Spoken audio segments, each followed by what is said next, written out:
Boom! Brand new intro, Boom. brand new channel. The boys are back. Woo! Wait, who are you again? Who are you? Who's this What am I guy? doing here? What's this Is this going thing on? Yeah, hello. What's hello, happening here? hello. Boys are back. NFL around the UK. Brand new channel. Same crazy trio. Welcome back, everybody. This is our brand new Sports Mag UK channel that we've set up.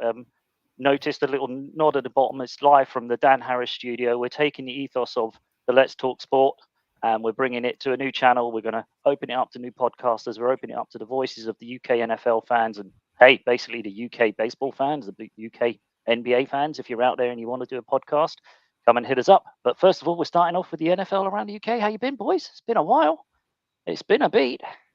I'm good. It has. I take offense to your intro. Call it as crazy. My takes are nothing but dead on, straightforward, and always on the money. I don't think I've had a take that has just been outrageous. Who won the Super Bowl last year, Alec? Just a quick one. Yeah, moving on anyway. A bit more. Yeah. Was that the team that wasn't going to make the playoffs that you called? To be fair, I suppose my prediction of who I thought was going to win is equally as bad. So I suppose I'm not really one to be dishing out this. Yeah. Well, you can't be starting to throw some shade too early right now. Well, hey, it's us, right? Why wouldn't we? That's true. I mean, this whole friendship is just bad opinions and abuse, isn't it? Really, that's pretty much just how it's worked so far. How it's worked so far. So yeah, as Alex fancy football team that is there. Bad opinions and abuse. Bad opinions and abuse. It's got a ring to it. It's got to be a winner, that one. Should put it out there. So yeah, as the ticker says at the bottom, this is a new channel, Sports Mag UK. How you feeling, boys? You know, we've gone a bit independent. Yeah, feels good. Still like the Let's Talk Sports guys as well. I want to get that out there, is that there's no kind of beef or anything between us. We're not going up against them. I just think it makes sense with everything that's going on with them in America and they're trying to build their platform over there, and we can kind of merge with them over here as well. So they'll still be invited on our show. I'm sure we'll be invited on their show. Yeah. And this invites are already out there. It's all very amicable. We've not, the parents are still, we're still good. That's the point. Yeah, right? We've just grown up and left the nest. But, yeah. Oh well, grown up. Got older. Let's not claim we're grown up yet. Come on, it is us three. I have no idea what you mean, Barry. No, growing up. Is it growing old is inevitable? Growing up is optional. The choice, yeah. We'll take that. So, where are we, Alec? Come on, mate. What's the first thing we're throwing in? Are we going news? Where are we going? Let's go for the preseason as a whole. Holdouts and who got the money. It certainly wasn't me. I wasn't on the list of getting the money. Yeah, lots of wide receivers got a lot of money this season, didn't they? The kind of market blew up big time for some of those receivers. I know Tyreek got paid. Who started it off? Is it Jalen Waddle? Was he one of the first ones who got a smaller jump? And then was it JJ who came in and just blew absolutely everybody out of the water with a massive contract in Minnesota? And let's be honest, probably deserved. He is an elite wide receiver, but it did set the bar and really messed the wide receiver market up for the rest of the GMs out there. Can I just say, I'm also looking for a university degree out there that specializes in NFL cap space, because I have no idea how Miami went, we're going to restructure Tyreek Hill's contract. We're going to give him more money, but at the same time, we're going to get some more cap space back. Yeah, because I suppose the confusing thing is contrary to popular belief, no years have been added on his contract. The length is the same. Our friends over at Highway Sports nicely educated me on this. The length is the same. He is just receiving more money, but in turn, the Dolphins have saved money. So anyone out there looking for business stonks, just get into NFL contracts and you'll be making moves, I tell you. I mean, it's signing bonuses and that sort of stuff that they've rejigged around. I'm guessing, as you say, he was always going to get this amount of money over the period, but I guess they've just guaranteed it for the first 2 years and whatever. The way they the crazy stuff that they do over there in terms of keeping cap space under and over and whatever else. There's some very interesting economics and accounting that goes on when you read some of these contracts. Yeah, I feel like the word creative I have no idea how. probably comes to mind. Yeah. As long as you don't look Creative. closely at it, everyone gets away with it, right? That's what they're hoping for. Just sweep that one under the rug. That contract's above board. What do you mean? That's fine. Yeah, to move on. Look over here, shiny thing over here. Yeah. I think that's how it works. So I yeah, think we should also touch on the QB contracts as well. So with the Jags, with theirs, and then Jordan Love with his. So Trevor Lawrence got paid. What do we all think to that? He was the highest paid for a while. Yeah, I mean, it's highest paid for a while until the next guy comes along the way it is in the NFL right now, isn't it? So, T-Law's an interesting one to me. I think he's still the generational talent? Not in that division anymore. If you think about it, they've got completely overdone by the Texans coming along. The Titans are still hanging around. He was supposed to, be the one true shining light of the NFL, the face kind of coming out of college. He was it. He was the generational talent. He had 1 year that, let's be honest, crashed burn. Let's not talk about ever again. Nobody should ever mention it. Last year, and I think he's on this is his like 4th year at his 3rd head coach now. Yeah. I mean, the poor guy's had nothing. So I guess they kind of had to give him an extension just to kind of go, hopefully we'll get you some stability and you can have a couple of years under the same head coach and we can actually see if you are as good as everyone said. But it's been 4 years since you've been out of college and you've had a rough ride of it ever since. So here's some money to kind of stick around. Please don't leave us in the lurch. The Jordan Love one was the one that was quite an interesting one to me. Yeah, I think you have to pay Love in a way because of you're kind of rocking a hard place. He should have played He should have played 2 seasons ago. Really, yeah. I think it was almost like they painted themselves into that corner by he's for Jordan Love's sake. You look at it from he's going to be sitting there going, I paid my dues. I sat out pretty much my rookie contract watching Aaron Rodgers. I should have played 2 years ago, and he kind of stuck around for 1 extra year. I played out last year, and look what happened. I got you to I got you pretty far in. Yeah, I need some more. You need to pay me something. So I don't begrudge 100%. Him getting the contract, but the money was surprising. I suppose that was all it was because he has had 1 season and he gets that money. But again, is it just because he was the next cab off the rank and therefore that's the way the NFL kind of contracts are going? We all know that there are contracts coming up in San Francisco for rookie QB that's going to probably break the market. So is Jordan Love's just the stepping stone on that way? Probably. I just feel like when you look at like the quarterback market and like the contracts that have been given out, I've got a page they're in front of me. Just some of the like the differentiating factors in names. There we go. That word did not come out properly. Yeah, thank you. God, I have not even been drinking this evening. This is a tough start. Okay. So the top 5 contracts have been given out. So we've got Kirk Cousins at number 5. Age 35, spring young chicken. Obviously, Atlanta giving him a contract worth $180 million. And then dropping somebody at number 8. Yeah, see, this is something we'll come into that. We'll come into that later. Okay, yeah. Then Jared Goff, which I find a bit of a weird one. I find it quite hard to rank Jared Goff at $212 million. Tua, another big extension at 212.4, just to beat Jared just a little bit. Jordan Love at 220 mil and Trevor Lawrence at 275. Obviously, there's different permutations of what's guaranteed and what isn't. But when you look at it like that, Trevor Lawrence's contract is huge. Yeah, none of those QBs have won a Super Bowl. None of them. Some of them haven't even got to the NFC Championship or the AFC Championship games. So, what have they done to deserve that type thing is the question. But because you think there's got to be others out there that are serving, and in the nicest possible way, Kirk Chains Cousins is probably one of these.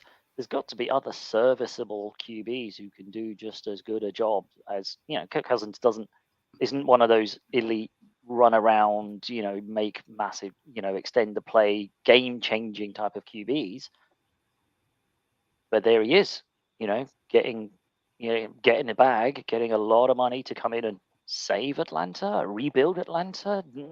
What is it going on there? Yeah, It's an Kirk interesting Cousins' one. agent needs a raise. I'm sure he's on the a man's fair whack of money anyway, but he's good lord, genius. whoever That man. is digging out this man's contract, my God, pay this Kirk man. Cousins has now. been the highest paid QB like 4 times in his career. I think every time he signs a new contract, he's getting a lot of guaranteed money. So fair play to him, fair play to the agent, and it's a dangerous game. And he's already proven that by sitting out most of last season with a busting his Achilles and not playing. So he's got to get his money. It's just interesting what Atlanta have done with that whole situation, which, as you say, we'll come on to later. Career earnings for Kirk Cousins is $281 million. I don't want to be that guy. Nothing against Kirk Cousins. When the Netflix that's up to this point, so out, now he's also got 180 million to come on top of that. Yeah, so his potential earnings is 411 million. Good lord. It's just silly money, isn't it? It's just silly. And I reckon he'll probably get another contract maybe, or pick up somewhere some TV. So, hey, he's going to be worth $500 million by the time he finishes. Plus, he's got all the endorsements and everything else that he's probably got out there as well. Yeah, like nothing against Kirk Cousins. I'm sure, he seems like a genuinely really nice guy. But in terms of quarterback play, I wouldn't say he totally blows my mind. And at the age of 36, coming off the injury he had last season, that feels like a rather brave investment from the Falcons. I mean, I feel like this has been we've been saying this ever since this contract was given out, but that seems like a hell of a gamble. Like that's a lot of money to pump into an aging man coming off a huge injury. The problem is I'd rather have Kirk Cousins than 20 of the QBs that are in the NFL. Just look at Minnesota. Yeah, that's kind of where you are. Look at Kurt's old place now. They are scrabbling around with a former first-round draft pick who sees ghosts and has bounced around 5 different teams since then or something, isn't he? Sam Darnold is going to set the NFL alight, I'm telling you. This is the just year. not on week 2, hopefully. Bold prediction, he could be the comeback player of the year. He can't be a comeback player. What's he coming back from? Being rubbish. It worked for Gino. Okay. No, if you come back, you got to come back from an injury. Kirk Cousins could be the comeback player. Sam Darnold. Not Sam Darnold for coming back. There's only one comeback player of the year for the NFL that the NFL will put down as a comeback player of the year, and that's Aaron Rodgers. Of course. Oh, no, man. Don't do this to me. Right, let's talk about some holdouts anyway. So we got we've already got about the 49ers situation. Yeah, let's talk about so we got Trent Williams holding out, or completely holding out, not turning up, which is always gone completely quiet. No one knows. Yeah, it's interesting, that one, isn't it? Because the stories abounded from the 49ers, but Trent Williams holding out to me is one of those like, why is nobody talking about that? Because we all saw when Trent Williams went down for the 49ers for a few games last season, they struggled really badly.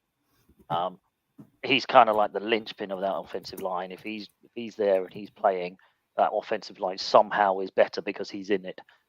He raises up the other 4 or 5 around him to be a decent line. Without him, it's shocking at times.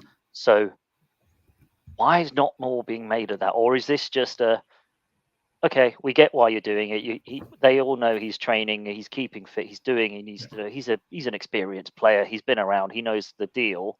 This is just guys, just give me. I think he's on minimum earnings this year or so. He's got no guarantees or anything. So that's he'd run out of guaranteed money. He's only getting paid 17 million this year. Or, when you say it out loud, it's stupid. But his age, whatever else, yes, he probably wants a few guarantees. I'm sure they're probably going to do what they did with CMC, which is give him a few extra years, but bump it forward and give him some extra guaranteed money. It's just odd that nobody's talking about it, because it's odd that no one's come in and offered any kind of trade. Like if I'm, I don't know, the Bengals, I'm chucking something out there just to see if it sticks, or if I'm the Chiefs. Just dangle a carrot out there, right? And just go, if we gave you a first rounder and, next year's first round and maybe this player who's not quite up to scratch, but he is an offensive lineman who's played in the NFL, would you be entertaining it? I mean, you can't imagine that nobody's been on the phone because he is the best left tackle in the game. Yeah. He is, the best of it. I mean, he was ranked, what was it, number 7 in Madden's top 100 or something? Yeah. Higher than that, he was in top 5. He was top 5, was he? So I can't remember. Yeah. I know he was up there. So it's like, nobody's dangled a carrot. Nobody's offered anything. But surely someone must. Because I know somebody must have. We had this, we had this conversation when we were planning for this exciting new channel. By the way, peek behind the curtain. Planning? What's planning? Just very similar to this, to be honest. Yeah, we just had a bit of a chat, and that was about it. But the 49ers offensive line is such a weird one because it's literally one of the best athletes and one of the best offensive linemen potentially the game has ever seen. And then it's just a line of dudes next to this guy. And somehow this one man being in this line makes the offensive line look, hey, that's pretty respectable. That's not bad. And when he's not there, it's like, oh, that's just a line of dudes that are quite well built. For me, again, I don't know, the entire permutations of the cap and stuff, but surely this is just a get it done. Just give the man what he needs. Get it done. Yeah, I feel that's probably why it's not been done as well, because Carl knows it's going to get done. So it's just. I don't think that. Yeah, I think this is. There's no qualms or worries or anywhere from either side. I think what's interesting is you've heard nothing from either side. So if there was any friction or worry or concerns, it's more something would have bubbled out maybe from the Trent Williams agent or something. But the fact it's just nothing. I think it's one of those. It's like, Trent, we'll get you your money. We've just got to do some stuff before that, but don't worry, you and I, we're all on the same page. You'll get what you're asking for. We just have to move the wooden dollars around. Wait and see. Let's talk about the other one that no one's talking about as well, that our NFL outsider mentioned earlier, Matty. Jamar Chase, what have you got? This one absolutely blew my mind, because I feel like in terms of hold-ins and holdouts and stuff, and I know we've already done a bit of 49ers talk, everyone is talking about the Brandon Ayuk thing, right? That's obviously massive. There's the Steelers, there's the Commanders, there's all these trade negotiations. It's a load of whole thing. But I did not realize that Jamar Chase has been holding in for as long as Brandon Ayuk has, and it's basically the same situation.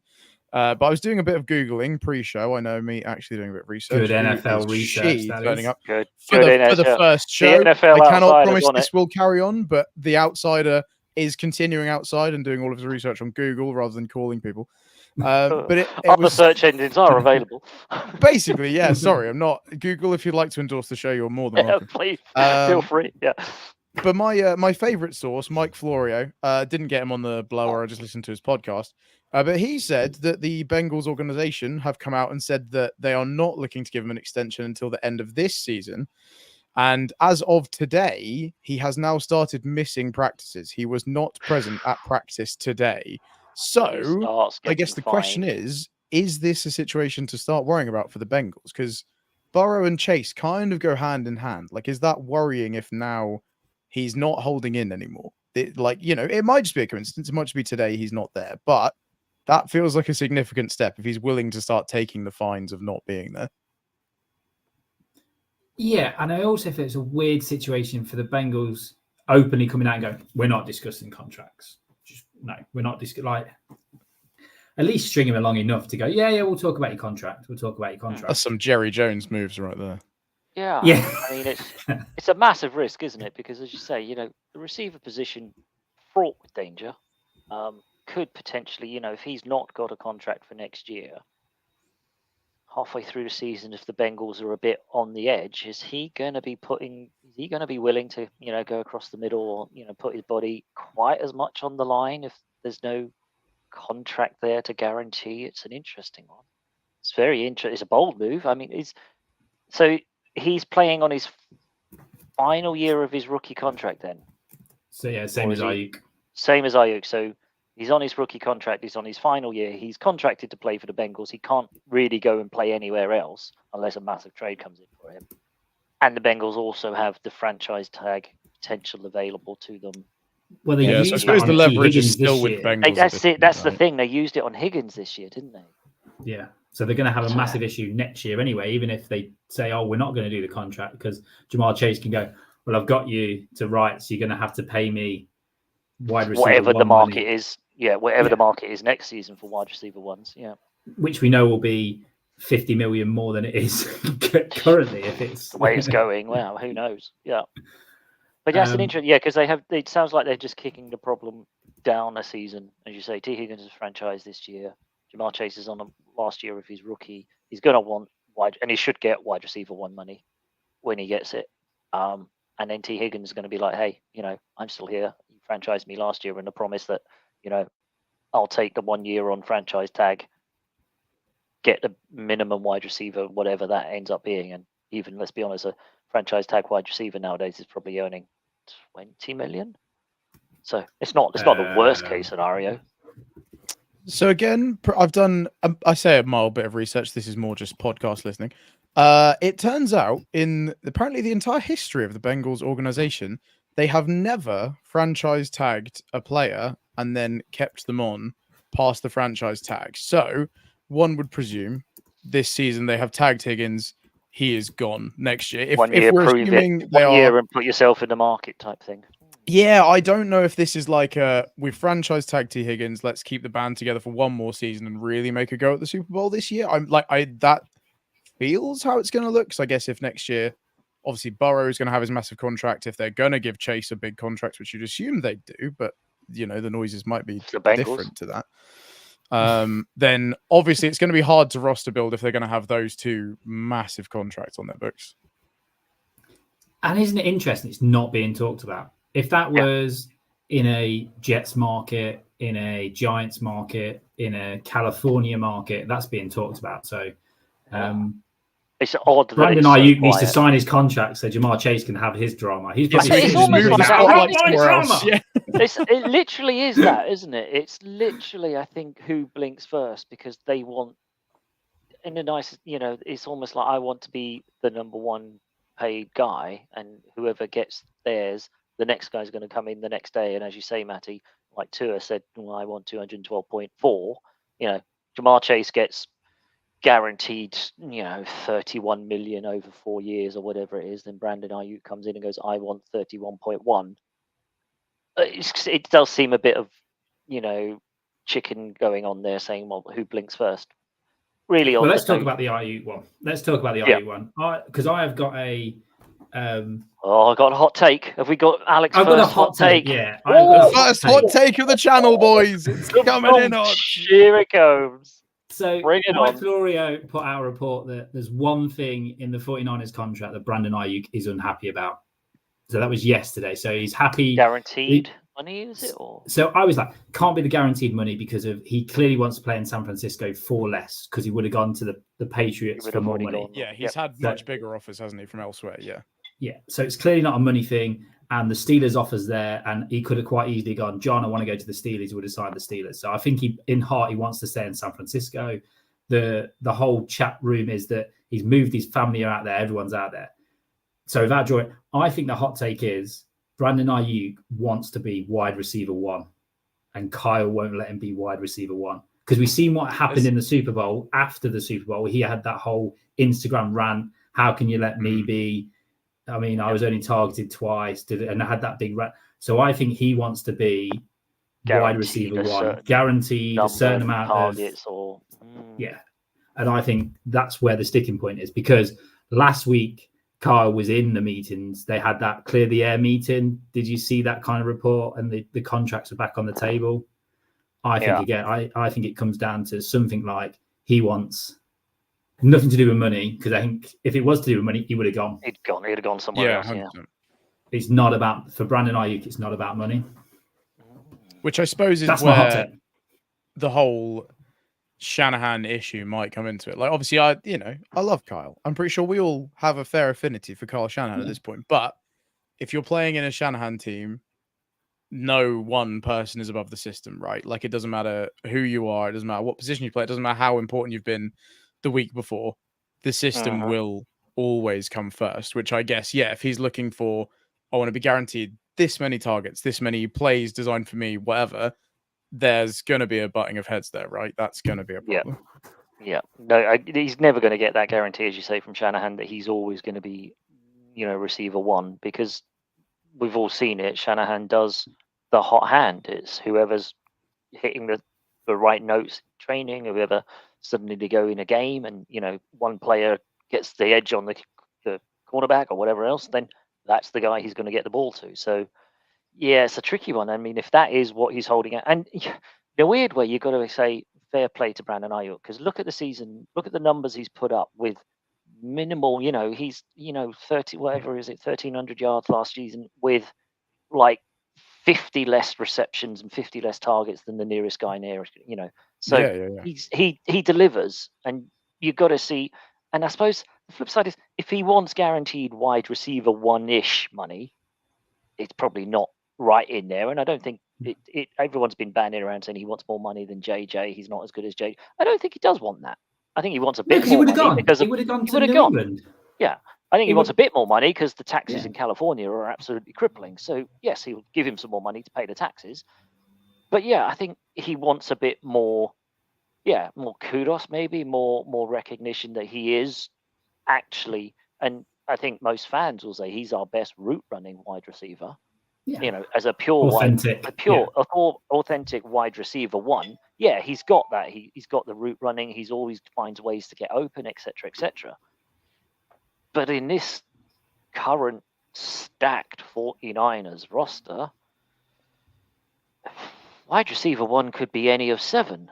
That's only my view. It might. Again, I'm just looking at it from a logical point of view, that he had the opportunity to go for more money. He's got the opportunity to go to the. So he's had all the options. He had Patriots, Browns, Steelers. He had his old buffet. He could have gone to the Commanders and played with his old college guy. He had everybody's choice, but he's still there. He hasn't signed with anybody else. He said no to the Browns, and he still hasn't gone to the Steelers. So it must be, he's fully aware he wants to play for the 49ers because, in the nicest possible way, none of those other teams look like they're going to be contenders for a season or two. I thought the Browns would have been next. I would have liked to have seen him on the Browns. I think that would have been I think that would be exciting. Who's going to throw to him? They've got nobody to throw to him. Well, that's a conversation for quarterback contract another day. Anyway, I suppose the only problem is with the whole Ayuk situation. I guess it's the leverage that the 49ers are going to have on him.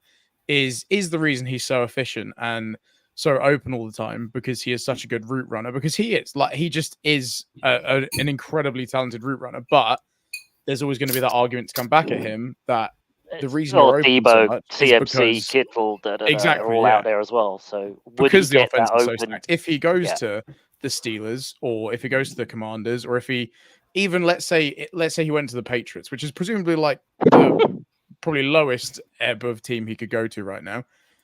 Sure, he would be the number one guy, but realistically, who else is the defense going to mark? Is he going to be open nearly as much as he is in San Francisco? And I as much as I love the guy, but I don't think yeah, exactly, because they've got nobody else, and so exactly. It's a better the devil scenario in a way. Yes, you always open, but are you open because of the stacked roster? Who can ever tell? The only way you'd find out is you go somewhere else. But anywhere else that can afford you has nobody else to help you. So there's a reason. Even the Steelers, you look at it and you think, well, who's going to challenge you? He'd walk into the Steelers as wide receiver one. Pickens hasn't. He's got flashes, but I don't think he's going to challenge that much. So, and you say every defense will be like Ayuk first. Pickens will worry about, but he flashes hot and cold. Oh, and look who's throwing from behind center anyway. So, let's move to another holdout. Let's move to more happy talks. Well, this one blows my mind. This one does. Is the Hassan Reddick one? God, this is nuts. This is the most New York Jets story to have ever. This is Jets are going to be Jets, right? We're going to sign somebody. We're going to transfer somebody in. He's not even going to kit up for us, and the guy's going to want a trade. But what? Yeah. What? What are you doing, Jets? How did you not see this coming? Yeah. Isn't that normally what happens in the NFL? Yeah, if player wants contract, you agree to a trade if you have a contract on the table ready to go. You do not trade for said player and then think, oh, we've not really thought this through, boys. Hopefully it'll just be fine. That's not what do you mean he wants a trade? Well, no, it's not even that. I think it's weird, isn't it? Because what's happened here is Reddick's kind of said, okay, I'll come over, Jets. And they've gone, right, we'll give you a year. Here's a contract. Come and make, a prove it deal, bucket load of money. And there's a potential. And he's gone, I kind of want a longer term deal. And the Jets have maybe gone, yeah, we'll look at that later. But first of all, can you just sign on a dotted line and come over? Because we've got, Aaron Rodgers. We're going to go to the Super Bowl. Aaron Rodgers obviously goes down 9/11. The whole Jets season falls apart. Whatever else. I don't see, I don't know what's going on because obviously Reddick's come in the building and gone, right, you've got me signed on the dotted line. Montez Sweat over in, was it Chicago he went to? I can't remember. He's gone somewhere and literally got an extension thrown at him pretty much straight away. So Reddick's probably looked at that and gone, that's kind of what I was expecting here, guys. Why have you kind of gone radio silent on me? And maybe he's then knocked on the door and gone, am I getting a contract extension? And by the sounds of it, after the Jets put out quite a staunchly worded statement, shall we say, whereby I expect him to be here. I expect him to be here. We told him we're not going to do a contract. We told him at the beginning this wasn't happening. If he doesn't turn up, he's in breach of whatever else. So he's obviously not getting a contract. So therefore, what the actual... What? If I was at Haran Reddick, I'd be on the phone to go into Kirk. Who's your agent? Who's your agent? Absolutely, because mental. Yeah. Or the Philadelphia Eagles have the opportunity to just pull off the funniest move of the offseason. Just bring him back, run it back. Oh. But this is where I'll get onto this later. But this is where I have no faith in the Jets. No, in what they in kind of the way they run it with the Rodgers and just everything. I have no faith in that whatsoever because of you can't even dysfunctional. Do this simple bit of business. Let's talk about another dysfunctional franchise, the Cowboys. CD Lamb, and Dak Prescott, and Micah Parsons. Yeah, I'm really confused. And Jerry Jones. Jerry Jones doing Jerry things. I don't know what's going on. What are they possibly thinking? Best bit. So this was amazing Cowboys for me. This was like Cowboys, Jerry Jones all over. So obviously scrolling through X and seeing obviously the holdout with CD Lamb. Formerly known as Twitter. Yeah, going through all that. And then I carry on scrolling. I think it was the same day I come across an article of the Cowboys franchise surpasses 10 billion valuation. The franchise is worth 10 billion pounds, the biggest franchise in the NFL, and we're like, yeah, we're not just going to pay anyone. We're just not going to do anything because we're the biggest. We're the biggest. We're worth the most money, and that's kind of sad. Cowboys. Like even on like a base level, like we'll go back to the contracts in a minute, but it kind of just proves that almost winning the Super Bowl is obviously a very expensive thing to do, and clearly just kind of doesn't matter, right? Like, when was the last time the Cowboys actually did anything? This isn't just me wanting to dunk on the Cowboys, which obviously not right. 1995, wasn't it? Was it 95? Right. 93? Wait, 95 season. And by like a country mile, they're still the most valuable. As if like the Chiefs haven't been like whipping everybody for the last couple of years, or Patriots. I don't know. The dynasty that was the have Patriots at least made it to a Super Bowl. Like, what the hell is going on?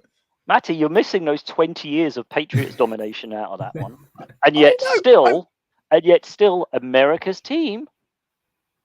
That team out in Arlington. They're not even in Dallas. Anyway, the Jerry Jones quote that I'll be using to my employer: "I have no urgency."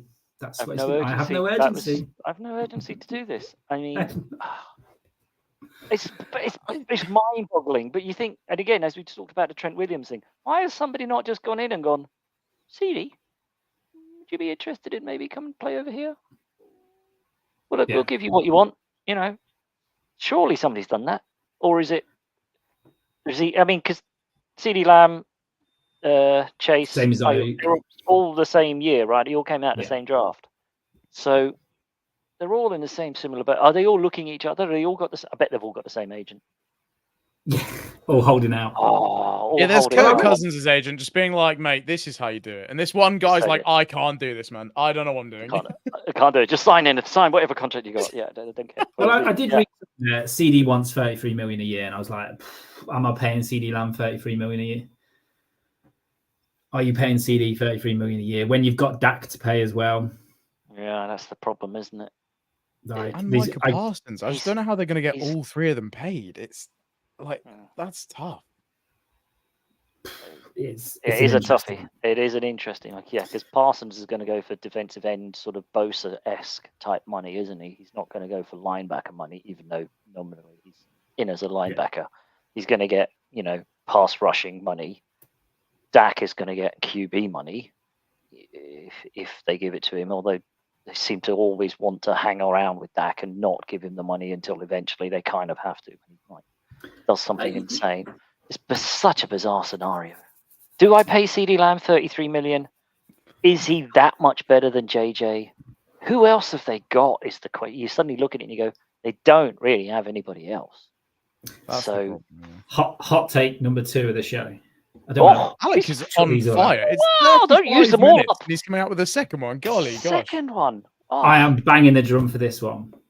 Cowboys will get rid of Mike McCarthy mid-season, and Bill Belichick will be the coach. Wait a minute. This sounds vaguely familiar. This sounds vaguely familiar as a hot take. I'm still rowing that boat. We're still helicoptering Bill in, right? And he'll get into the playoffs. It's totally valid because for people not listening to this show, Mike McCarthy, the coach of the Cowboys, also in a contract year. He is also a free agent at the end of this year, as if the playing staff was not enough. Which makes me think they don't. That's why they don't want to do CD Lamb. That's why they don't want to do Parsons. That's why they don't want to do Dak because of sweep coming. Clean sweep coming, yeah. And also, don't forget, you got Sean Payton on the hot take in Broncos, and we know his Jerry Jones love. There's all. Anyway, let's move on. Before we get carried away. How about them Cowboys? How about them Cowboys? Woo! It's their year. Make me a believer's back, boys. We did this mid-season. Starting early with this one now. We are starting early. Make me a believer. I like it. I'm into it. Pre-season, make me a believer. So this is going to be to win the Super Bowl. So I have got my randomizer. Surely, just for the record, right, I am not saying this is fixed before anything has even started, but surely there have been some teams taken out of here. Because if I have to try and persuade anyone that the Panthers are going to win the Super Bowl, I am finished already, Garrett. I'm not going to lie to you, boys. I mean, there's going to be some real struggles depending on what. If you get New England or you get Carolina, then fair play. If you go on, give me the Chargers, Alec. Do it. Yeah, the Chargers. They got at least a limo. It's everyone. Or as like the NFL says, every September, 32 teams have the chance of getting to the Super Bowl, and we have ready? Somehow. Who wants to go first? No, we got to work out who's going to go first here. Batty's looking at it, going, "Yeah, leave the Eagles on there, and I'll go first." And now, do you know what? Fine, I'm feeling confident. Give me it. Give me not the Eagles. Give me whoever. Are you ready? Maybe.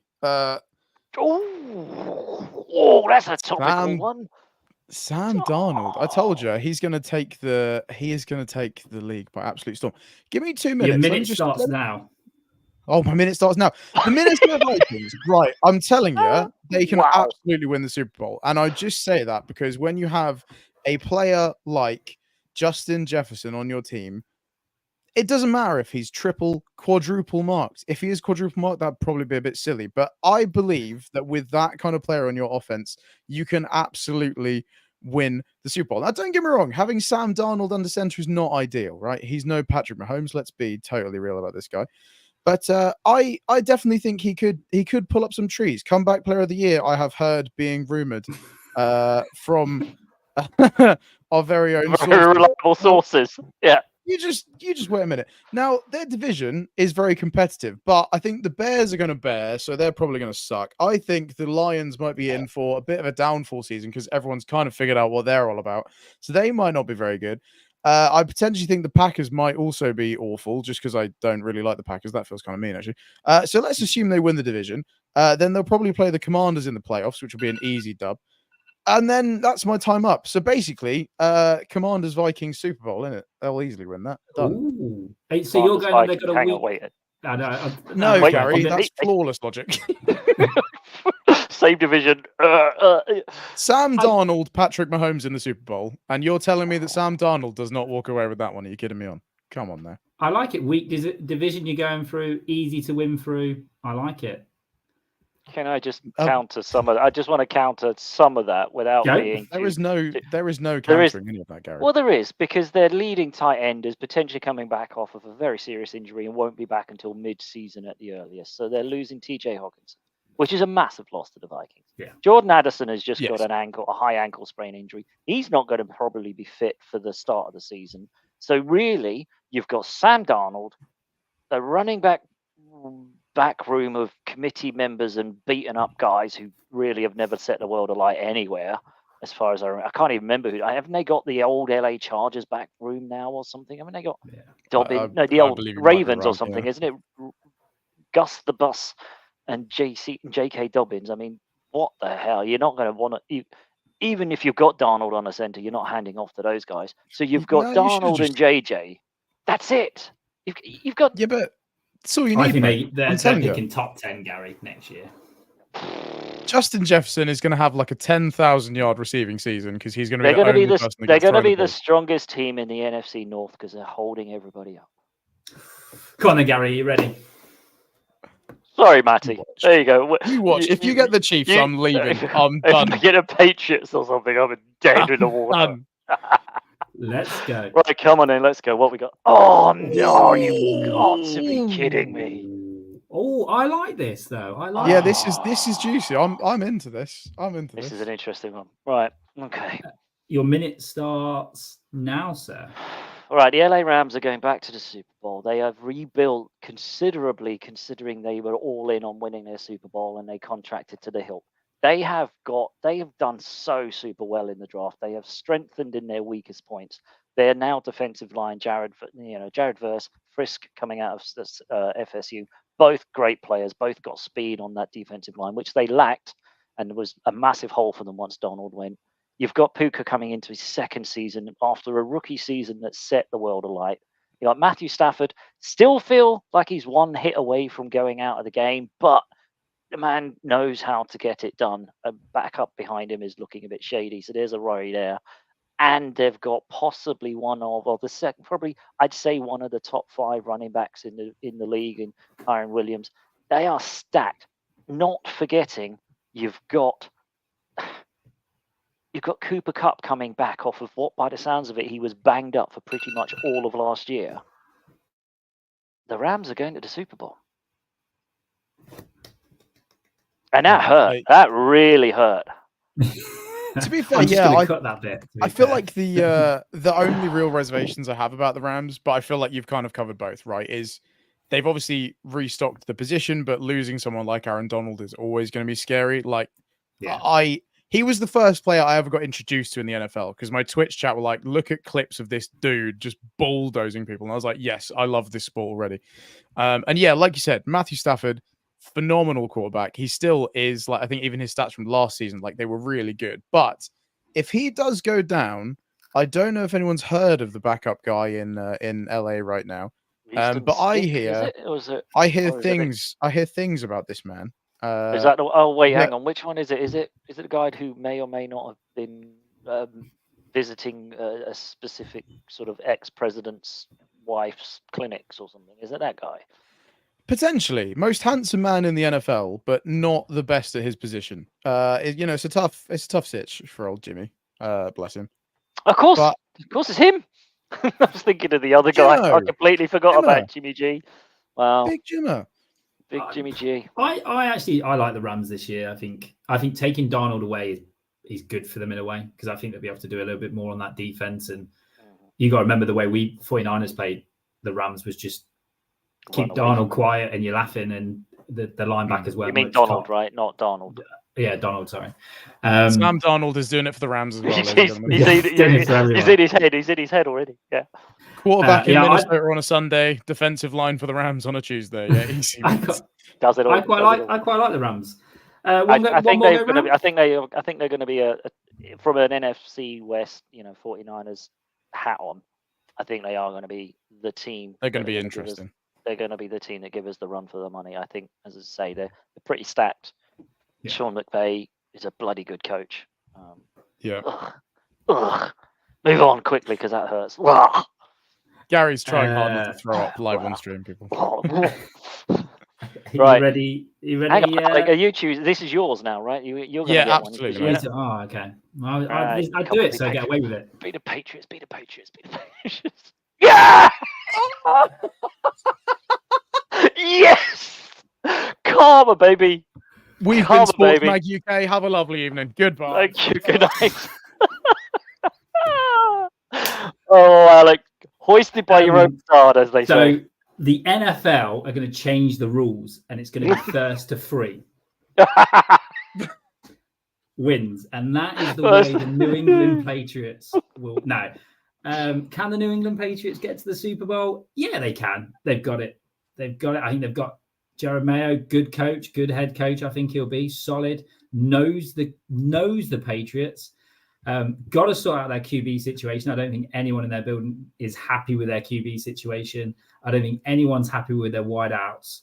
But all they need to do is win 10 games. I think that division, they'll be pinching wins off each other. They'll sneak through into the playoffs, get a few snowy games in New England. They're low-scoring games, and before you know it, they're beating Mahomes 9-6, just trading field goals, and that is how. Save him from the pain. I don't really think you convinced anybody there, mate. Sorry. I'm on board. I'm scoring more than 9 points all season. I got 9 points all season, let alone. Vikings Patriots Super Bowl. Let's go. Can we go swiftly on, Matty? Wow, that was. The fact is, you couldn't name any of their players. Like their QB situation is an absolute mess, and that's the nicest way of putting that. They've got wide receivers who. Hulk. Kendrick Bourne's the only. Kendrick Bourne. They've got a decent tight end that they picked up. Offered him $70 million a year. Please come play for us. Ran away from that one. They got the tight end they picked up in the draft. Looks like he'll be a good player, but he needs more. I think Drake May could be a good QB, but then that. He's going to get smashed. He's going to get Bryce Young, isn't he? My biggest issue with the Patriots is go and pick up Brian Hoyer. Go and pick up someone so someone can. At the moment, you got Jacob Brissett in there. Jacoby Brissett, and that's Jacoby. That's not going to be. He's not played enough. Like he obviously knows more of the games, but he's not a guy that you can go. Yeah, I'm solid. Can rely on. Yeah, I'll get you 6 wins. Type thing. Yeah. You could even. Have they still got that Bailey Zappi on there? I think he's still on. I think he's still lurking around. I reckon they could be that team that has 4 starting QBs. Yeah, they could. Are you thinking like a Cleveland Browns of last year, just minus getting to the playoffs? Yeah. You got Juju Smith as a wide receiver. I apologize. Oh wow! I thought they released him the other day. I also think they have released him. I think that I thought I saw something that he got released. The NFL Outsider, yes, breaking news.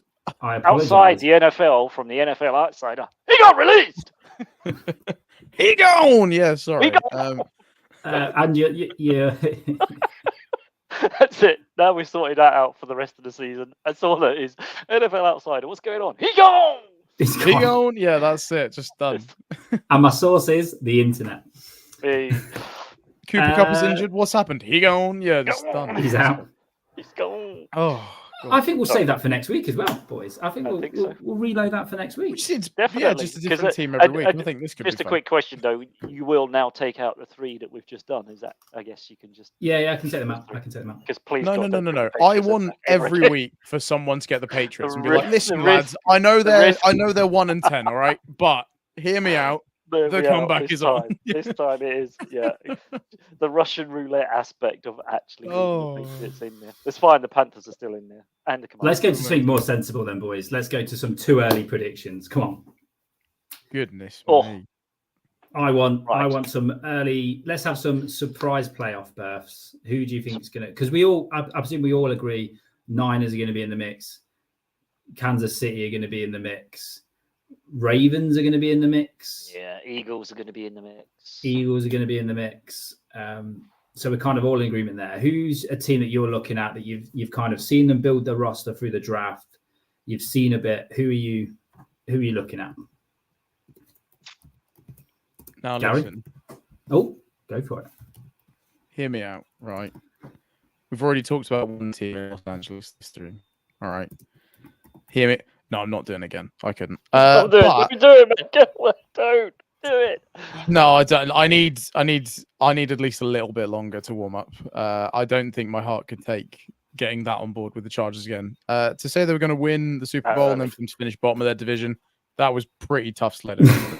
But not to sound too much like Alec of last season, I'm feeling pretty good about the Commanders. I'm going to come in with my hot take of the pod now. Again, if anyone did listen to my Highway Sports episode, I think this mildly slipped out on that.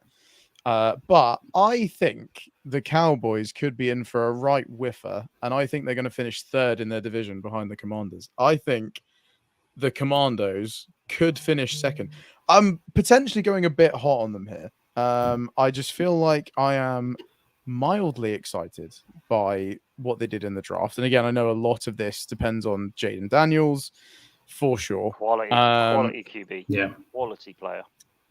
But exactly, I feel relatively confident in saying that I think he's going to do okay. They've done some solid roster building around him. Like I said, I'm in no way being like this is absolutely going to happen, but I'm feeling a little bit spicy with this one.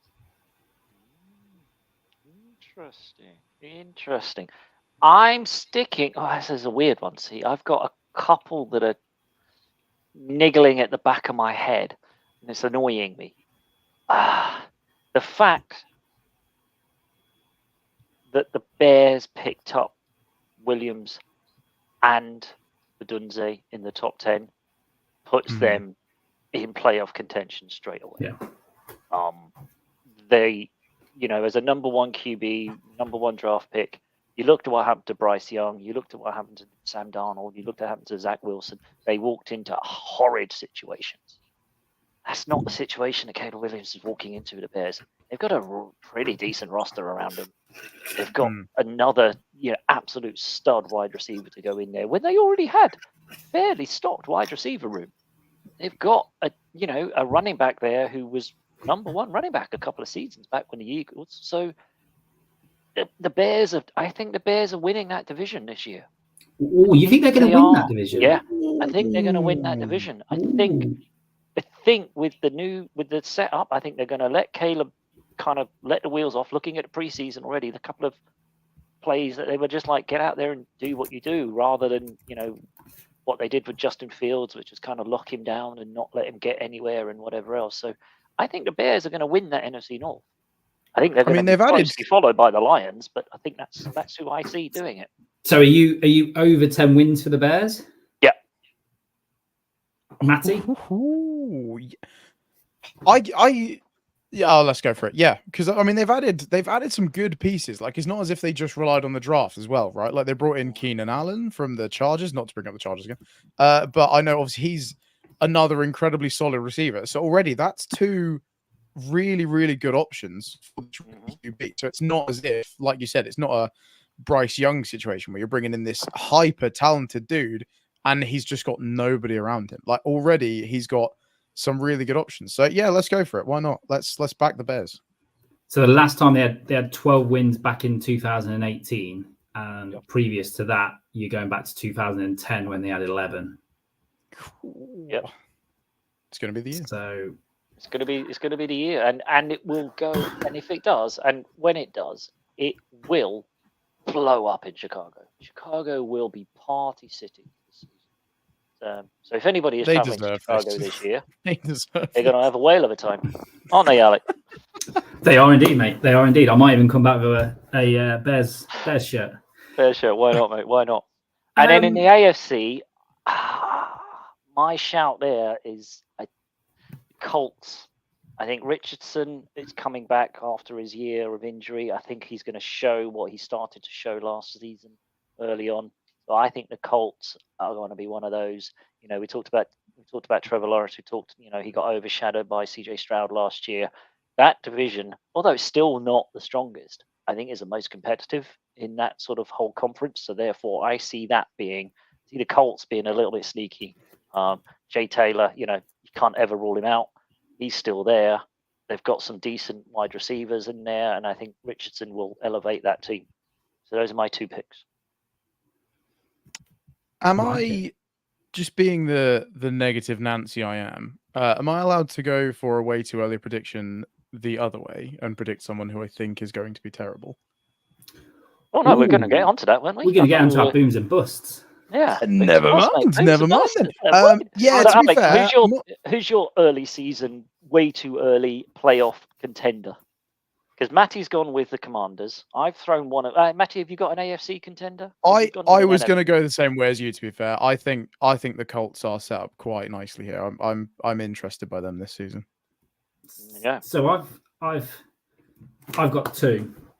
So I think in the AFC, I think the Chiefs. I think they're going to come out of nowhere. I think. Totally covered himself after last season so far. Love it. No. Roll the clip. Yeah, so should have had it set up. Should have had it ready. NFC, I actually think the surprising team, and we spoke about it already, is the Falcons. I think they're with a steady ship. That division's a cakewalk. Yeah, I think they could even 9 wins and you kind of top of that 8 division. Wins and you win that division. Making some really good free agency signings, like they just picked up what they call it, didn't they, as a free agent, Judon. As a safety. Yeah, Judon, and then and Simmons as well. Did they get Simmons as Justin well? Simmons, I thought I wanted the Niners to go get Simmons, but that's. So you think that's real veteran yes. depth as well they're picking up. So and that changes the team from, when you're like that's 17. a win now sort of canard. That's a win now sort of move to get Judon and Simmons. That's like we're going. We're pushing for playoffs. They think they're gonna win their division and looking at the rest of their division. Yeah, it's a hot mess, isn't it? It's literally. Yeah, and again, the NFC South feels like the bare minimum, right? Like, come on. If you've got Panthers, I did start to fall in love with the Panthers a little bit, thinking maybe. Come on, behave. What was it that did it for you? The charismatic owner? Was that? The owner who's so sensible, all the time. So sensible. He makes us look like grown-ups. That is the Panthers owner. And then how many changes of head coaches? Yeah, so I'm going Falcons. I could have also chucked the Rams in there as well. We've had that conversation. I'm a big fan of what the Rams have done. They're building a roster. After just paying money to win a Super Bowl. But I could go Colts. I am behind the Colts. I think that division's going to be a sneaky good division. Jags, Colts, Texans, like that division's going to be some good football. By the way, we're just ignoring the 4th team in that division. What, mayonnaise coffee Jags, team? Yeah, Jags, we Colts, are moving Texans. So I could go Colts, but I'm actually going to go, and I'm like, I'm putting a lot of faith in the head coach on this one as well. I think the Denver Broncos would have a winning season. He's going. I'm putting a lot of faith on their head coach. I'm not saying they'll be great. I'm not saying they're going to, do you know what I mean, be amazing. Alec, are you sure about this? I feel like last time we made predictions regarding AFC West teams, we've not done very well. Okay, listen to that. Hang on. Who have they got at QB? Bonix, a rookie. Yeah, Or- but if he's a system rookie, Who have they got at running? Yeah, see, I don't hate the Bo Nix pick, to be fair. I 'cause don't. I like if the you Bo look Nix at pick. He's great. what he was great good at at Oregon. and what Yeah. Sean Payton likes in an offense, they actually works Mark. quite well. yeah, The Zach fact they went Wilson's and there picked as up- well. He could win the job and become comeback player of the year. Zach Wilson, comeback player of the year. It's on, baby. Jesus, Sam Darnold and Zach Wilson for comeback player of the year. My God, what's the world come to? 2024 is going to be a year, I tell you. It's going to be a year of the gonna be a underdogs. isn't it? year. The year There's- of the comeback kids. There's not a lot there. I agree. There's not a lot there, but stick with me on this one. Their Okay. schedule goes Because I mean, they sucked last year, so they've probably got the easy schedule. Right? Seahawks, Steelers, Buccaneers. I mean, yeah. that's the nicest way of putting it. They still managed to beat the Niners, but Yeah. no, that was the year before. But that is That was the Jimmy G safety year, wasn't it? Anyway, Yeah, it was. still scarf. I am as well. That was a late night. And then you got to look who's in their division: Chargers, Raiders.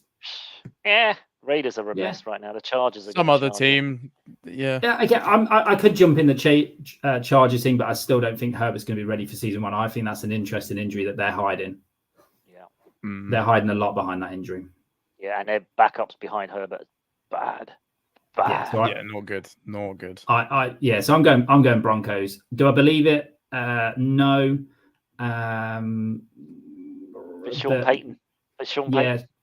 Yeah. He's He yeah. gets Bo you Nix. 2-3 wins, doesn't he? Bo Nix, Troy Franklin, a good couple. I think the fact they went out and got Troy Franklin later on in the draft, Bo Nix knows him. They're only going to need one receiver in Denver. They're going to be run heavy with whoever their running back is, the running back by committee, I think it's going to be. Yeah. Defensive then, coordinator is Vance Joseph as well, which is a decent defense. schemed. Although I think they could be sneaky, but they They'll be one might and come done. in behind. They'll be one and done if they make the playoffs, definitely. But they might sneak in I behind don't- because we look at the rest of that division. The Raiders, who knows what the Raiders have got? No QB, and then you've got Chargers who also have no QB, but for a different reason. So could be. Let's move on to some boom or busts. Come on then, Matty. We're going for it. Now, We go straight into boom or bust. We'll go straight for bust, right? We just talked about early predictions and way too early, so those are probably sounded a bit boomy. Let's go in at Let's the go- deep end. let's go a bit busty. Who- Yeah, I'm Hey! jumping. don't Don't. clip that back in. So we started with the NFC last time. I'm going to go straight in with the AFC, and it is one of our very good friends' birthdays today, and I'm sure he's going to absolutely hate me for saying this, but I'm going for it. I think even if no, we Aaron want him on Rodgers the stays show. fit Don't do it, Matty. We want him all on the show. season, I am not feeling the Jets. They just feel so dysfunctional. I think they're going to absolutely stink out the gaff. I don't think they're going to quite finish bottom of the division because I think the Patriots are just going to be slightly whiffier around the gaff. But I think even if Aaron Rodgers stays fit all season, I'm not feeling it. I think the Jets are going to stink the place right up. I'm going for it. Oh, I see an implosion.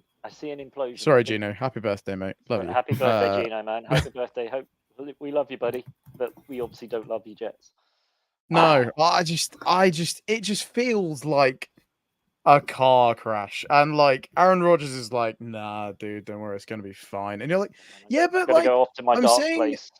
like Kirk Cousins is coming off an injury, but like Kirk Cousins is like 5 years younger than Aaron Rodgers, and like I know Aaron Rodgers isn't just any quarterback, but like same thing, right? Like it's a big Never the most injury. He's mobile. not a spring chicken. Yeah, that's true. He's never been the most mobile quarterback, but I don't know. And like now the Hassan Reddick thing, like the season's not even kicked off, and it just feels like the bins are like already on fire around the Jets facility. Like I do not trust them one bit. And wasn't there something that kind of eked out from training camp when Rodgers and Garrett Wilson having a bit of a heated discussion on the sideline as well? So maybe it's already a little bit fractious. Maybe Aaron Rodgers and his ego, and this is rumors, and obviously what we've heard from other places that his ego is quite large, doesn't take kindly to things. Is it already? It just starting to feels show like cracks? it it just feels like it needs to go right so badly, and I think it does. Like for the Jets as a franchise, as a fan base, I think it does need to go well. But As the also, New York media, it just needs everything to be just so. but I also just feel like the fact that it's been so disastrous, and it seems to have already got off to a bit of a shambolic start, and they are willing it to go well so badly that I can't help but feel like it's just going to implode on itself. I don't think it will take I think you're right. I don't think it will take a lot. It'll just take something not quite working. They have got an easy schedule though. They have got bar Niners week 1, Titans, Patriots, Broncos, Vikings, Bills. Oh, God. So you're going to be 4-1, maybe 3-2. Maybe the Bills, yeah. That's an easy start, isn't it? Yeah, pretty handy start. But yeah, I'm with you, Matty. It does feel like a bit of a tightrope. Everything has to be just so for that team to just be okay, or it will be car crash TV. Maybe that's it. Maybe the NFL need to put Hard Knocks into the New York Jets and just let us all just constantly. I just feel like if even as early as like week 1, right? Because let's say the way that the media looks at the Jets and way that the Jets roster is built is the way they probably should look at. You'd probably maybe look at them, and maybe the Niners would be like a little bit above, but you'd be like, right, both these teams are contenders. You cannot tell me that if week 1, if the Niners blow out the Jets, and I'm not saying that's what's going to happen by any stretch of the imagination, obviously it might not, but if the Jets get absolutely blown out week 1, I can't help but feel like there's just going to be like a meltdown from the word go, and it's just going to spiral out of control from there, and it'll all go wrong. And Aaron Rodgers will be like, I am running for vice president, joke's on you guys, and then he'll just leave. And like, yeah, I smell a car crash. I'm feeling it. You are right though. There is no without getting Jets heavy, there is no succession plan after Rodgers, because you kind of think, if I'm bringing Rodgers in, I want to also draft the QB to be the Rodgers after, but Rodgers wouldn't accept that either. Can you imagine that after what happened to him in Green Bay when they go out and get Jordan Love? He's going to be like, "You hang on, you just give me that. I got injured, and now you're going to use your draft pick on a QB. Get the." But they're going to have to. He goes. Yeah, he goes. Yeah. Once he's out the door, if they do well and they get to a playoff and whatever else, would that be deemed a success? Who knows? We'll see. But yeah, what happens next year if he decides I've had enough, or he goes off to his dark cave and never comes out again, or whatever else? You know. Yeah. What do they do then? They are the whole franchise is boom or bust on this year. If they have a good year, great. If they don't, need it to work almost a bit too badly. It feels blow it up and throw it away. You know, Salah's job is on the line. Everybody goes. I think if they mess this year up. Go on then, Gary. Yeah, I like it. Your boom or bust. Yeah, it's got to be the Cowboys. I know we've already talked about it, but they are teetering. They are Jerry Jones one mad decision away from absolute implosion. The division is getting stronger. Matty's already called the Commanders out. I think the Giants are going to be sneaky okay. The Eagles strengthened massively over the off season, picking up Saquon from the Giants. I thought it was a mad, crazy move from the Giants, but fair play to the Eagles for picking him up. I just think the Cowboys, they're just literally just stumbling around. Yes, we laugh at the Cowboys. Everyone thinks they're a bit of a joke. They get to the playoffs and they fold, and the same old story. What have they done? Do something. You're America's team. As we've talked about, CD wants a bag. Dak needs to get paid. Micah Parsons. There's a lot of rumbling. There's a lot of big names that are not happy. The Cowboys could implode. Horrendous. They could be they could be 0-4, I think, or 0-5 or something, couldn't they? Browns, Saints, Ravens, Giants, Steelers, Lions, Niners. 3-3. So you're kind of coming into. I can see them coming into the Niners 3-3 at tops. You got to think maybe they're 4-3, but worst case scenario, you could be 4-1. Let's give them the Giants a win. That could be really bad. They could be 1-4 by then. Yeah, they could have only beaten the Giants. Browns. Is it Browns at home or Browns away? Browns in Jerry World. No, Browns away. Sorry, Browns away. Oh, Browns at the dog pound. No. That's not an easy place. That's not. Yeah, that's a tough start. That defense is scary as well. Like, just exactly. that's not one that I feel like you want to be facing out the blocks. Exactly. So if they're coming to San Fran, week 8, is it? Week 8. So they could be that could be make or break game for their season because they could have already been falling behind in their division. That because could let's say be the like Mike McCarthy hoik on the sideline game. And this is why I think they make a change, because the end of the season goes, the last 4 games of the season are Panthers, Bucks, Eagles, Commanders. So that's why I think you they make it's the one change. of those teams. Yeah, they make the change, but get to give it one last hurrah for get that the last good momentum going as well. I guess if you bring in that coach and they have an easier, Well, let's say like Mike McCarthy's 2 a easy dead man games. I'm not walking, sure right? the Eagles and the. I'm not sure the Eagles is an easy game in there, but Eagles No, at the end of the but- season, I'd play any day of the week. yeah, because they're probably. To be playing fair, their yeah, if they're second or already third done, string they've by got then. nothing to play for, have they? Yeah. Alec, who Yeah, are you that's thinking? So I've got 2. So Oh, are we going to go round really? again? Yeah, it gives us a chance to think of another one. Yeah, go on. We can figure another one. Yeah, go on. I can rattle on for this one for a while. So I suppose my top one is Detroit Lions. I think it is, although it's not bust season for them, but it is a kind of like your expectations now are, well, it's NFC Championship or it's a bad season. Oh, And I don't definition know. of what a bust is. Yeah, I see what you're going. I don't know whether Dan Campbell is that sort of like, after a while, does that hard hitting? We've seen it with Harbaugh. You've seen it with, obviously, Belichick. It took a while, but that hard hitting kind of coaching, it wears off the players for a while. Like it does. And we've seen Jared Goff. Once teams work out how to play him, I think he had probably one of his best seasons. You've got to remember, players peak. Yeah. And is that the peak of Goff that we've seen? Can he get any better? So I'm just like, I think the expectations are too high for them to even come out of something. So if they make the playoffs and lose, or they don't make the playoffs, and don't forget that division, I think is tough. I like it is tough. Like you said, I know you're saying the Bears are going to bear, but Bears are going to win it. Yeah, Bears are going to win. Yeah, Bears are going to win. I mean, that just says it all, doesn't it? About that whole thing.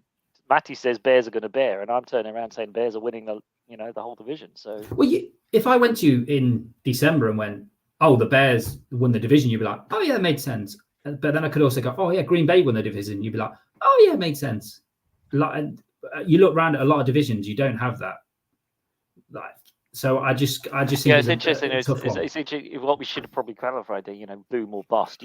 What defines a bust for the Cowboys, or what defines a bust for the Jets, and what defines a bust? Because as you say, after getting almost to the peak of the mountain for the Lions, after however many years it's been, well, anything that's not that be classed as a bad season or a bust. Yeah, because I guess I not would making say the playoffs. I think would. Yeah, I think as you said, I think not making the playoffs. But if they regressed slightly, I don't think they would look at it as like a failure. Because bearing in mind where they've come from, like say if they maybe didn't make it all the way to the championship game or something, but they still have a run in the playoffs. I don't think you could look at that and be like, that is objectively a failure. Yeah, they have to make the playoffs. I think playoffs is a minimum for them, and you're right. And if they don't, then it could be deemed as a bust season. Yeah, but I could see them not making the playoffs. Yeah, I think you're right about as you say, about the Campbell, effect. Yes, they've got a fairly, young squad. Jamar Gibbs, I think he's still going to get better as a running back. And he's still young. So some of those and some of the, the DBs they picked up in the draft are really good. But yeah, I think there's a shelf life on those types of coaches, and we've seen that, as you say, in the NFL. Those coaches get an effect 2-3 seasons. It's a Mourinho effect from a football perspective from this country. Comes in, shakes things up, makes things like rah, rah, rah, rah. But after a while, it gets tiring. It gets exhausting for players. Players lose that they stop listening to it, and then eventually it fades after 3-4 years. Yeah, how long has Campbell got? Brightly, but goes out very quickly. Yeah. How long has Campbell got to get that? It's an interesting shout, that one. Yeah.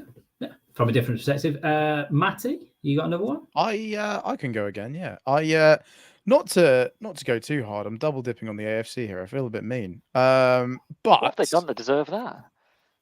The Chargers have done this to me. Hey! So I am gonna double dip, and I'm gonna go the Los Angeles No, I'm not. I'm gonna go for the Jacksonville Jaguars, just because I look at this team and I think the Colts have gotten better. The Texans, as per last year, have quite obviously gotten better. And I think the Colts very much pipped the Jags to the post, right, in making it to the playoffs and doing what they did. It kind of feels like when Trevor Lawrence was drafted that this team should have improved. And obviously, I know from an organizational standpoint, things haven't been good. There's been a different mixing of coaches and stuff.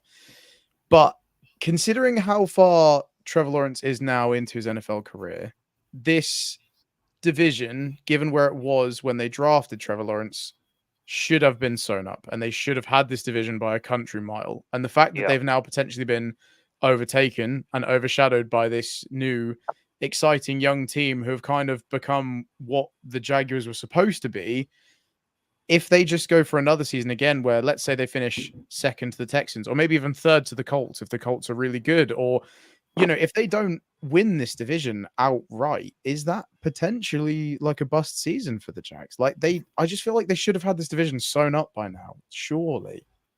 Yeah, I agree. Like they missed so many playoff opportunities as well. Yeah. Like when that division was poor, they should have been the dynasty team out of that division in the last 4 years, because it was there. It was ripe for the taking. There was no real other team in that division. They got Trevor Lawrence. They had a good roster. They've just blown it. Bad coaching. Literally bad coaching, bad decisions. But I'm not coaching. For the record, I'm not saying this is Trevor Lawrence's fault. Absolutely not. I'm aware he's been in some pretty honking positions, but I just think from an organizational standpoint, like they should have had this division. They should have been in playoff contention. They should have been way outside. They should have been drafting. Even if CJ Stroud comes in and is this meteoric quarterback like he has been, they should have been too far ahead by this point for that to have been as much of a problem as it clearly already has been for them. Do you want their first 5 games? Just for giggles. Dolphins at Hard Rock, so that'll be a sweaty race to the end zone. Well, that's but they're already in Florida, though, aren't they? The Florida Derby, it's baby. It's a little bit different when you're sitting on that sideline, though, and the heat's on you, and they're sitting in the shade.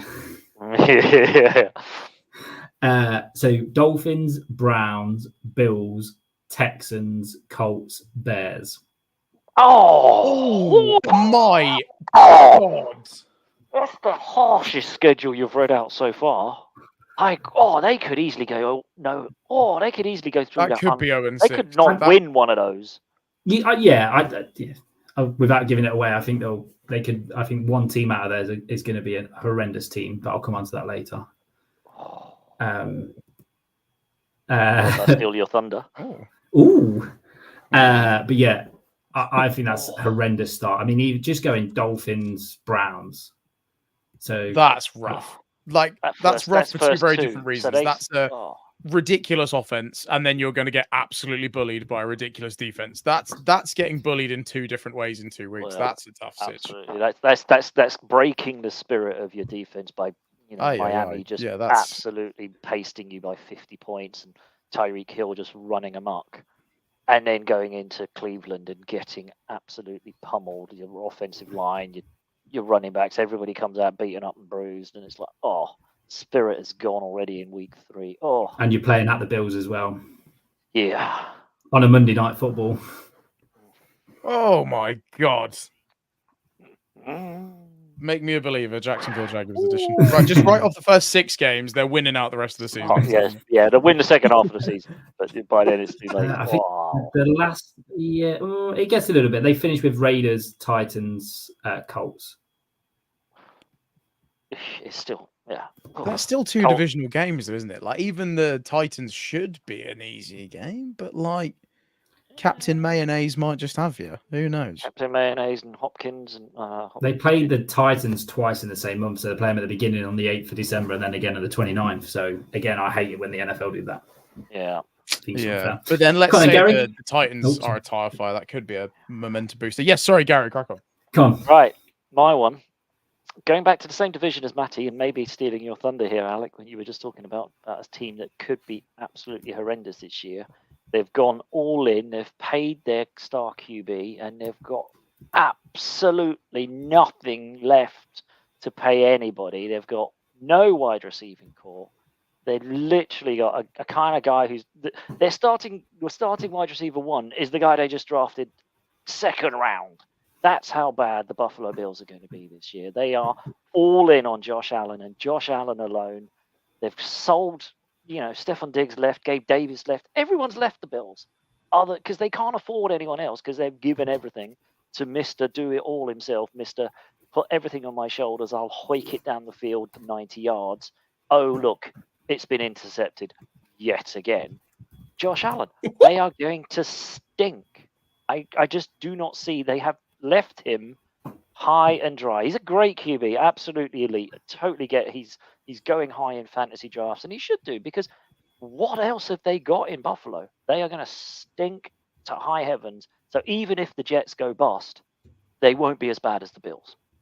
That defense isn't as good as it used to be as well. No. The Bills they're in transition, I think would be a nice way of putting it. I think they are going to come a cropper. They've had their window, unfortunately. They missed it.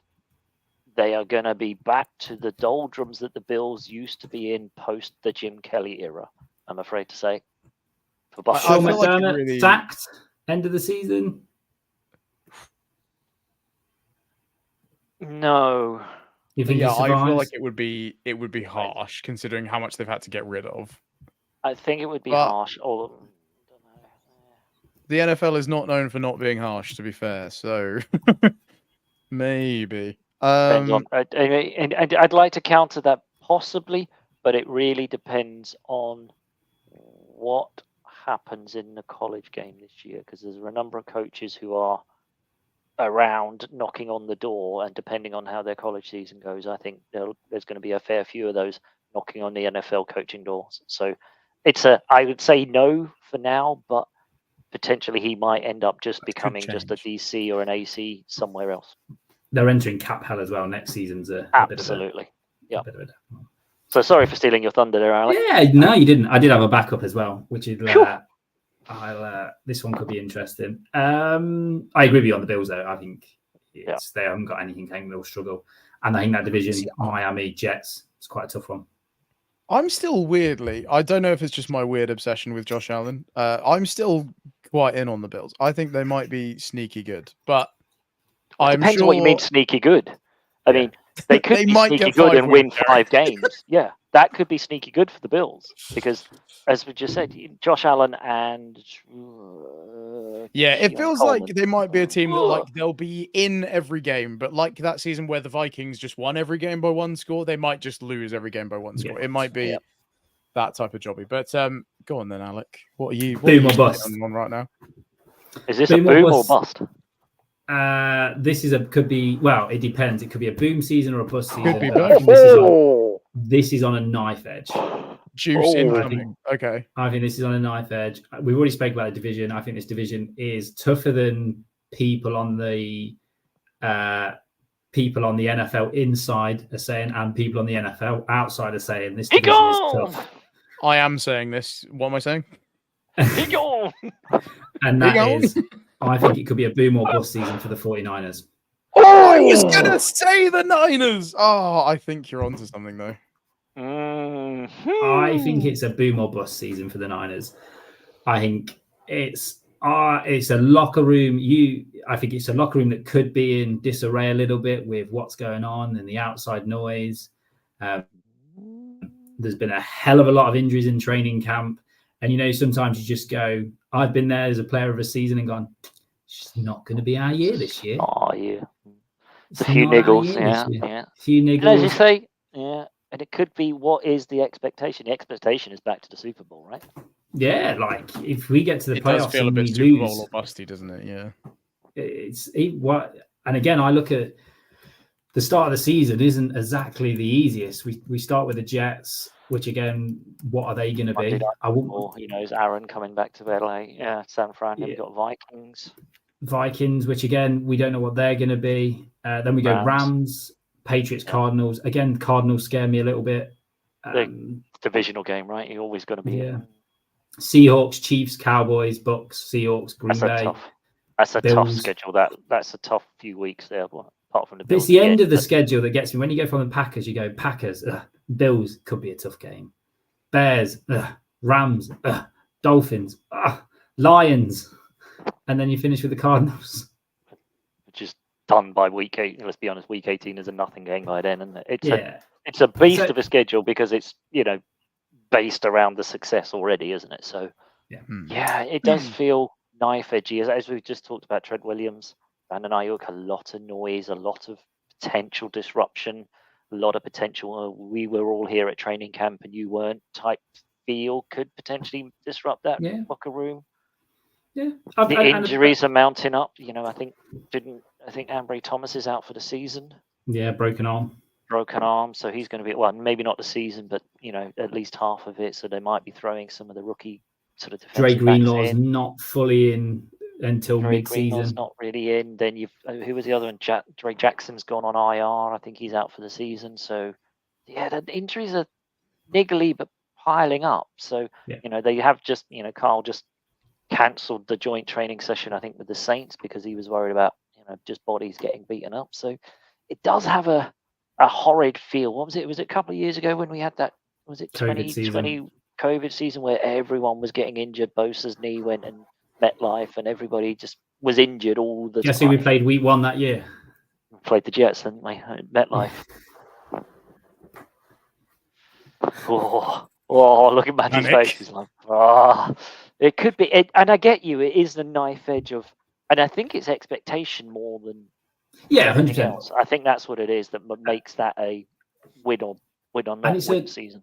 It's also a one win season. The fact if we finish 13 wins or we finish 12 wins, we'll be really disappointed if we finish 12 wins and our third seed. But if we finish 13, 14 wins and we're number 1 seed, it's been a great season. So that's what it's on a knife edge of the expectations. And I suppose it comes down to the Lions as well. My same argument for the Lions. It's on that their expectations there for the fan base are on a knife edge. Yeah.